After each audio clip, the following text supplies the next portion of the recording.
Yeah, cool. All right. We got an official stabilization from the Roger.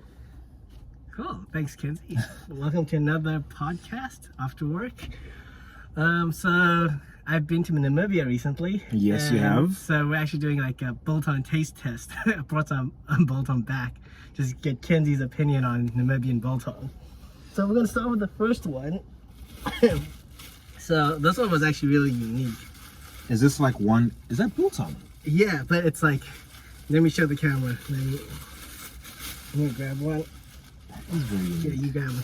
So it's like a twirly Biltong. So it's, for the viewers who's watching, they basically have like strips of fat and strips of like meat, and they just twirl it together into like this really like braided piece of like, what do you call it? It's like a braided like a Biltong Koeksister. Yeah, it's a Biltong Koeksister, but with fat and meat, like a 50-50 ratio of each. I've actually never seen this before. Yeah, this one was what I thought was really interesting. So cheers. Okay, so what? So like what is like a? So it's beef and fat. Okay. Yeah, and I just say it's really hard to chew the fat off, so I kind of show the whole thing in. Do you just take like the whole thing, like just? Oh, that's the best way I enjoyed it, because like when I bite into it, the fat is like really hard to like break apart, because you want to get the fat and the meat together. So like, all right, digging in. So let me try the. Sometimes it breaks off clean, but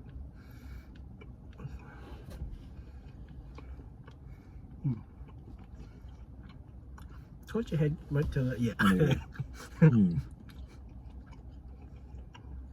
A little bit more fatty than usual, what I like. But it's not like a. It might look like it, but it's actually not overwhelming. Yeah. It's like a. They actually got the blend right. Mm. This is nice. And the spicing is really good. Mm.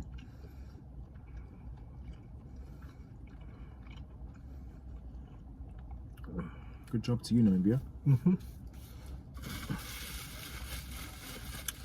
Yo, a lot of chewing though. A little bit tougher, but it doesn't like get. It's a bit old. Yeah, let me not talk my mouth full. There's like a funny bunny challenge.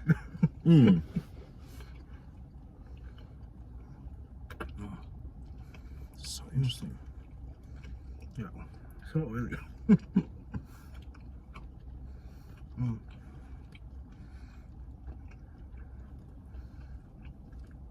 I do apologize to the people listening to this and hearing us chew. Or the ASMR. Yeah. Oh, cool. What are your thoughts? Out of like 10, give a review on the while I prepare the next Biltong. Excuse me, so I've got some in my mouth. Yeah. I would say, early thoughts, I don't want to give it too high because I haven't tasted all the other stuff. But yeah. I reserve the right to change the score. Yeah. I'll give it a... We'll start with a solid 7. Yeah. I think that's the closest like to local flavors. So the next one is actually venison. I don't really know what buck it is. It's also like I got a vacuum sealed in a bag when I was in Namibia.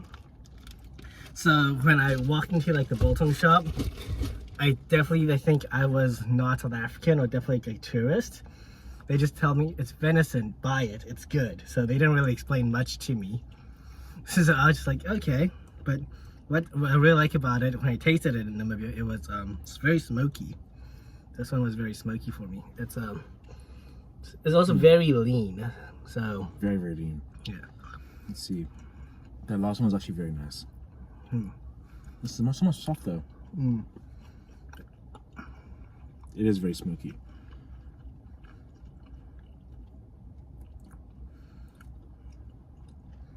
I think this one's a little bit more palatable. Like I eat a lot more of this one than the previous one. Yeah.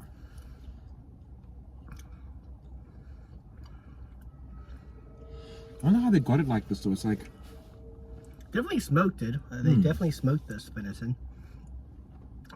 So, but it's also Biltong cured. I actually don't really know much, but I just know it's venison. And this is also really nice. Yeah. I would give this a. It's just so different. Like this is saltier. Yeah. Much smokier.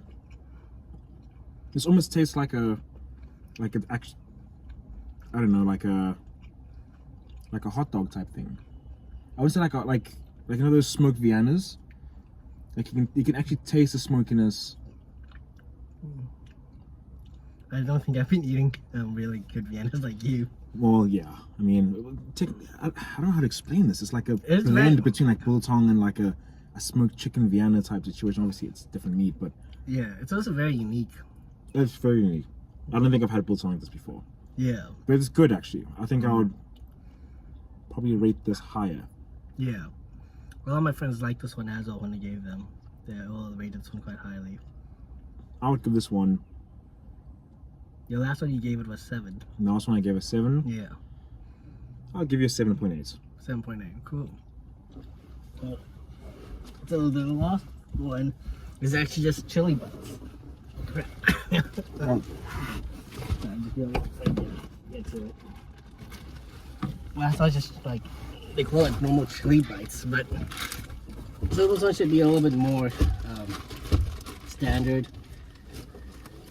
I don't know why we don't make biltong like this in South Africa. I It's don't know. smoky. And this is actually like, Really good, right? it's really good. You can make a lot of money off of this. Yeah, I don't know. I think. Well, now you know Namibia. Yeah, this is so oily in here. So those are so is it like spicy chili or is it just like Spicy Chili chili. bites. Okay. Yeah, so okay? it's long. It's really piece. So it's basically just like chili bites. It's a little bit more oily. Yeah.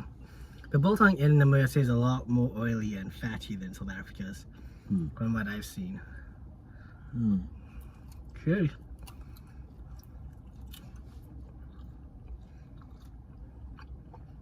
Yeah, I need some water. This is too spicy for me. Really? Yeah, one thing that means is I don't handle spice very well. I don't think I got a spicy piece. Is it all spicy? Maybe my blend wasn't. I eat the fat. The fat absorbs chili. Dang, Lee. That's why I don't do like Carolina Reaper. Do they know about that, by the way? Have we told them No. about it? Okay. We'll save it for the future. I'm thinking it's good content. We might as well just do it. I just don't know if people really want to see us or me dying for like 20 minutes. You need to hold a conversation. You need to carry that episode because I won't be able to. No, we said we're gonna go back and forth, and you have to answer questions. Yeah. Actually, we should do it soon because I have fresh Carolina Reapers. Do you want to finish this? Let me break this off here.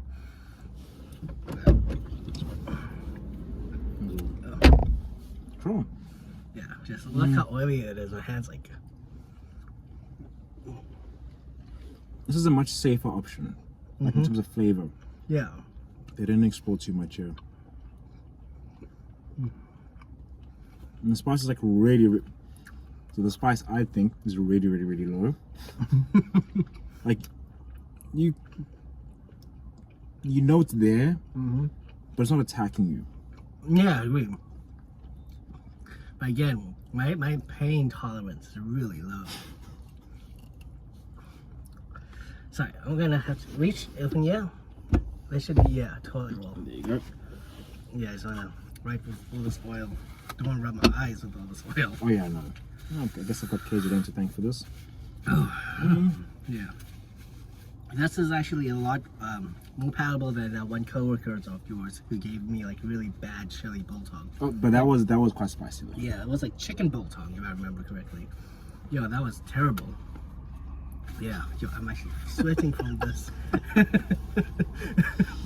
So if you're sweating from this, you should have been there. You should have been there the day. So, just preface. I eaten a Carolina Reaper before, and the reason I did it is I was trying to improve my spice level. I thought like let me eat the hottest thing in the world, so I have a good reference of what like number 10 is. So everything else, I have a reference to like this is not the worst thing in the world. And when I ate the Carolina Reaper, I was on the floor crying, and like I think a bit into it, I can really feel like a bit into it was like a bomb that exploded in my mouth. But to me, I was like, you know what, I'm gonna be tough. I'm gonna at least try to chew it. So I first bite, bomb explode. Then I think my second like bite where I crushed the seeds in my mouth is like a second like nuclear explosion in my mouth, and I just said no, my body like physically couldn't handle it. So I literally just went and spat it out into the trash can, and my whole body was just on fire, and it felt like I was having like a legit fever going on. And then I was just literally just like gargling water, because I did research. You don't drink water when you have like chili, because chili is an oil. So ideally, because one oil don't mix. So if you're like eating chili and you drink water, you're just spraying the chili oil all over your mouth and into your throat. So that's why it's actually worse for you. Let me give you. Yeah. Thank you very much. So I was just like gargling water like for the first like minute, and then my body just gave up because I was literally going through a fever. I just had been fetal position on the floor. And that process lasted what, 20 minutes? I would say like 15 to 20 minutes. The last 5 minutes, I was a little bit in like a high mode because I was like so much pain. My brain wasn't really. Body felt like it had been attacked. Yeah, but it was like, it's like that when you just like stand there, you just feel like you're tingling, but you're like coming to your senses a little bit, but you're kind of like very dazed. Sure. So you were like, wow. No, Carolina Reaper is really bad. I think maybe you will tolerate a bit better than me, but. You know, the more you explain, because you explained it the first time like a few months ago, and I was like, wow. I've always been intrigued because I used to watch those, like I don't know if it's 1,000 Ways to Die or Dumb Ways to Die. Yeah. One of them was someone that ate like some crazy chili in a snake shop, and then they panicked because they felt like they were dying, and then they, I wouldn't say accidentally, they drank a vial of snake venom that was on the shelf. But well, I think they were just panicking. They just wanted something. And then the person ended up, apparently they had like some sort of wound in their mouth at some point, and the guy died. Damn. It was on like some mountain hike thing. Yeah. And just completely misunderstood what he was eating. And yeah, so that's how I found out about it. And I was like, actually, one day I would love to try this. You might just do it next week while the pepper's still fresh. We can do it next week. Yeah, it's good. I don't know if it's good content. We'll do it. If I don't feel good about it, I'm not posting. Yeah, so if you see episode 9 and Carolina Reapers, we followed through. If not, that video is getting buried. Buried away. Should we just do it? Or do you think we should try get No, let's just do it me and you. and then see, okay. Yeah, because I don't think I will. We can bring one for and see I'll how bring, brave he is. Yeah, I'll bring one for Yeah. And everyone else in the office, because everyone else just like, yeah, they struggle quite a bit with Yeah, the, I have with the 4 of them. cheese. But the thing is, this wasn't a very good season for me, so I didn't really take very good care of the plant. So I don't know how spicy those peppers are going to be. Yeah. But I'm excited. I'm more than happy for us to go next week. Yeah, try like the super hot chilies. Yeah, we're just gonna clear up some, Yeah. about 20-30 minutes of time afterwards Yeah. to just, You better check in with the missus to make sure you're I'm okay, and I'll tell her, hey, you know, it has been a pleasure. If I don't remember you after this, it's because I've gone insane. Yeah.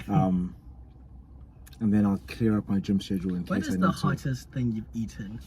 I don't actually know. Like, what is your number 10 reference? For me, my number 10 reference is, you know, there was this, the meal that I would say I couldn't keep down was my mom. We had like a guest over, and she made like this spinach and fish thing, right? But she like went to like one of these, like, it was like I think it was like a Congolese shop or whatever, and she got these spices. Thank you very much. Got these spices. I don't even know what it was really. And then she added it to the food. And I remember like the food tasted amazing, but it was so spicy I could barely get like a few bites in. So like I was only eating because it tasted amazing, but it was punishing the heck out of me and the guest. So me and the guest couldn't eat, and it was her guest. So yeah, that was probably the one time where I actually had to step away from a meal to be like, I actually can't eat this. It's not possible. That's probably one of the hardest things I've eaten. Other than that, there was another friend of mine. In like grade 9 or grade 10, we went to like some Mozambican restaurants, or whatever. And like I don't even know where this place was. And they had like this chili thing. That was probably the first time I noticed like myself sweating from eating chili, and I was like, this is actually feels like it's unbearable. That was probably the very first time that I noticed. It's like your body actually, it just starts going crazy. Those are probably the 2 times. Other than that, I mean, we're from KZN. This is like a normal thing. My uncle used to give me chilies when I was a kid. Damn. Bird's eye chilies, and I was still small. I don't even think I was in grade school yet. They were training you young. So yeah, he used to actually hold me upside down, like tickle me, and then he used to have the chili challenge. And then it got to a point where it was like I would eat it, and like I wouldn't be like previously, like I'd be like dying. And it got to a point where like you feel everything, but your body doesn't panic anymore. It's like, okay, that was spicy, and then it's like that's the end of the. Okay. So, and yourself? Carolina. Besides the Carolina, I'm just like a. And then I think the next one would probably be bunny chow in Durban. Okay. I've been to Durban. Friends like, go try the bunny chow. I was like, don't use spices. Also, go order you the lightest thing. And I was busy dying with the lightest one. But I do have to say, like, the difference between a bunny chow and a Carolina Reaper is bunny chow is good. You always go back for that second bite for a bunny chow. You know it hurts, but you're like a rat like chasing cheese. You just have to like go for it, and you know it's gonna hurt, but you take a bite. But that Carolina Reaper, I can't remember how it tastes like. It tasted very organic, had a very interesting aftertaste, but yeah. But every time I smell it now, I kind of want to vomit a little bit. I think I go a little bit in the panic mode. PTSD. Yeah. Oh, so I'm actually quite scared about it. So your body actually probably thought it was dying. Yeah. Is like the Carolina Reapers something like grows naturally? Was it like a lab? It was hybridized, so it's like so the guy kept like genetically like cross-pollinating peppers. It's all about genetics. Excuse me. And then it was considered like a genus because it's stabilized, because like every time you plant the seeds, you get the same fruit. Okay. So that's why it's like Carolina Reaper was like considered like the spiciest like pepper, because it was stable. Yeah. So we can't really say much about the Pepper X, like the next one that's said to be like the next spiciest pepper, because it's not released to the public, because you can't buy the fruit. Okay. Yeah, the guy's not selling the fruit. So there's not really much study done. Pepper X. Yeah. My understanding is just another variation of the Carolina Reaper, but I think I'm very wrong, because the guy says it is like the next thing, but the guy also created Carolina Reaper. The guy who created Carolina Reapers made Pepper X. Yeah. The X sounds so hectic though. Yeah. But well, yeah. I hope you enjoyed the biltong. I did. It was quite nice. Yeah. You actually, the smoky, the Biltong Koeksister, that was very interesting. There were toughness, but it was quite nice. But the smoky one, that was such an interesting flavor. I've never. My friends tend to say I use the word interesting for good and bad, mostly for bad, but not in this case. If they ever watch it, I'm not conning Lee into thinking it was actually nice. Like you actually can fill like a lunchbox with just that and just go to work, and then it was actually very tasty. Good. Thank you. Cool. Thanks for joining us while we eat some biltong this episode. Have a good one. Bye. Yeah. Cheers, guys.